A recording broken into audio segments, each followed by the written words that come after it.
Thank you. I need to start this off by really not talking about me, but mentioning my husband first.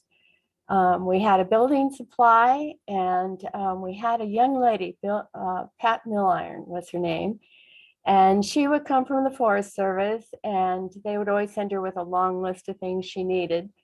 And so she got to know my husband quite well, because it was always like cement and things like that. One day he said to me, I wish they would just once send a man to help me with this. And because of who she was, her heart was just incredible. She talked to my husband one day and said, I want to invite you to something called Crescio. And there was something in him that he wanted something more in life, and he was an adventuresome person. And he said to her, okay, I'll go.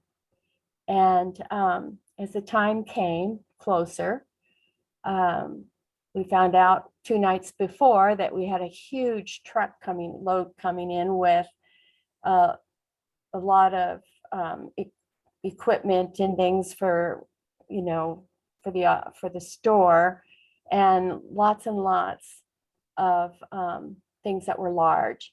And he said, I really can't go because my wife will have to try to put all of this away and unload the truck. And so she said, don't you even worry about that. You go ahead to Curcio. I will handle that. And sure enough, when the big diesel truck came in, all of these men showed up with Pat Milliron. And in 45 minutes, everything was unloaded and put away. And then when he came home from Curcio, he was a different man. He was a different man. And he couldn't tell me very much about it because he asked me if I wouldn't go. Would I be willing to go to the women's? And little did I know that both of our lives would be changed forever, forever. And my turn came, and I'm not very adventuresome. I was very quiet in those days. And Pat couldn't take me. So she got someone else to take me, but I didn't know anybody. And I was dropped off at a home, where I was told that several other people that were there would be going to Crescio as well. And that's when I met Gretchen. Now, I had no idea who Gretchen was. I had no idea who anybody was. And you'll have to understand that I was not Episcopalian. I had never been in an Episcopalian church before. My husband had been Catholic, so yes, I'd been in a Catholic church, and yes, I had been in a Christian church, and yes, I had visited a Methodist church, but Episcopalian, no.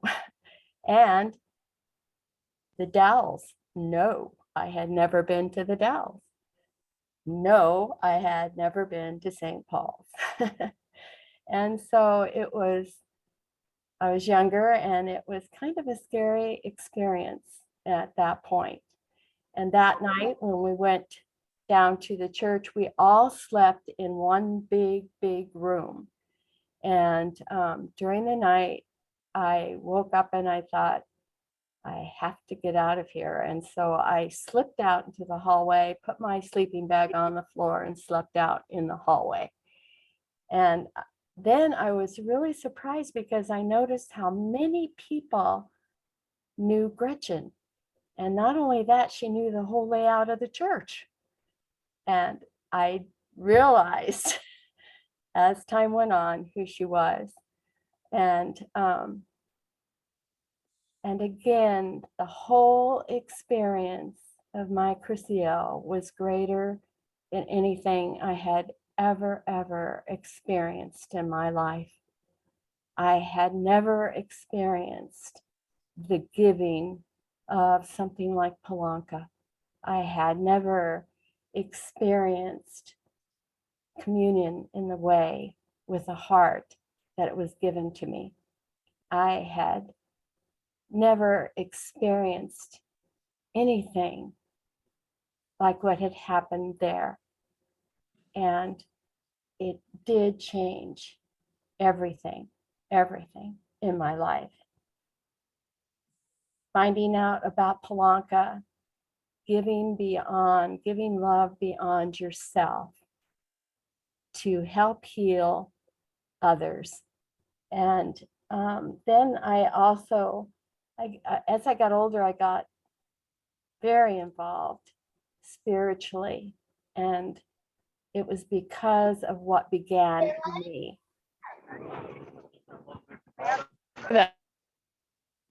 Pardon me. And as I also got interested in quantum physics of all things, and science said something here. It says that quantum relationships create something new by drawing together things that were initially separate and individual. And I realized Curcio did exactly like that. And using quantum language, two quantum particles that at one time interacted and then moved away from each other are forever bonded and act as though they were one thing, regardless of the distance between them. And I realized that Curcio did that for me. There is no time and space between me and my experience of Curcio, my experience of my relationship with Gretchen Kimsey over those years and other people, that this is something that was embedded in me through love and can never be taken away. A little over a year ago, I lost my husband. It was the greatest loss of my life. 3 months following that, my youngest daughter collapsed in a hospital on the floor in the emergency room, and her heart stopped. They managed to revive her, put her on a ventilator, and she remained in a coma from extended organ stoppage due to a very rare MRSA infection.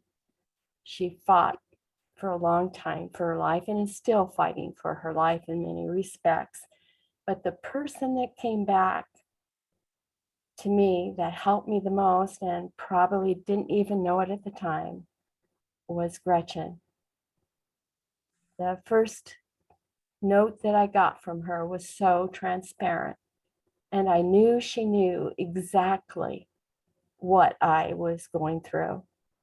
And she followed up with me. She called me sometime later and learned about my daughter and helped me through that. So again, Curcio stepped in and made a difference in my life. And through the years, I realized that we not only attend Curcio, but we become it. We become Curcio. We are all the essence of Palanca in our world, in our churches, in our communities. We've learned how to give beyond ourselves, and it always comes back to us and increases us. Our lives are the royals. Our lives speak how we've been blessed. And I've been blessed greatly. And it all started with one young woman whose heart felt to reach out to a man who happened to be my husband. And it was passed on down the line. And our whole way of looking at life, our whole destiny changed. We opened up a facility for children that are standing in line to be adopted for 25 years. we had 6 boys at a time. As each one was placed in adoption, their place was taken by another child that needed adoption. We adopted a daughter, and we have a son that is still with us after a failed adoption, and he still lives with me. He has some disabilities. But the love of God and the Holy Spirit, I can't even begin to tell you how full, how blessed we've been over the years. And I am so grateful that I was dropped off at Gretchen's home and that I attended that Curcio and met Sabra Chrysler was our Roy's, the head of it that year. And Rustin was there at times, and Sabra's husband was the priest. And it changed my whole entire look on life. And I know that everything we do makes a difference. For everything we say, for everybody we reach or we touch, it makes a difference. It makes a difference. It speaks. So that's my story. Thank you so much, Marlou.